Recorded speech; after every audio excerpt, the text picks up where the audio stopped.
નમસ્કાર મિત્રો, વિડીયોમાં તમારું સ્વાગત છે। જી હા મિત્રો, અત્યારે હાલ મોટા અને મહત્વના સમાચાર સામે આવી રહ્યા છે। તો મિત્રો, સમાચારમાં વાત કરીએ તો અંબાજી મંદિર નજીક થયેલા એક જીવલેણ બસ અકસ્માતમાં 6 લોકોના મોત થયા છે અને 35 થી વધુ લોકો ઘાયલ થયા છે।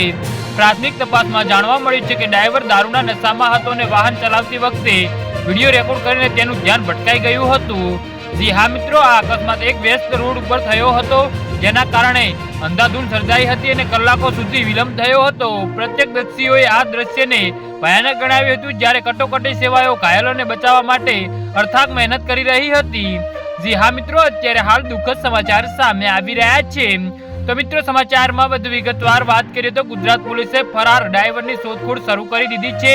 આ દુઃખદ ઘટના માર્ગ સલામતીના મહત્વ અને બેદરકારીપૂર્વક વાહન ચલાવવાના પરિણામો પર ભાર મૂકે છે। જી હા મિત્રો, તો આના વિશે તમારું શું કહેવું છે તો નીચે અમારી કોમેન્ટ બોક્સમાં જરૂરથી જણાવજો ને અમારી યુટ્યુબ ચેનલને સબસ્ક્રાઇબ કરવાની ભૂલતા નહીં। વિડીયો પૂરો જોવા બદલ તમારો ખૂબ ખૂબ આભાર।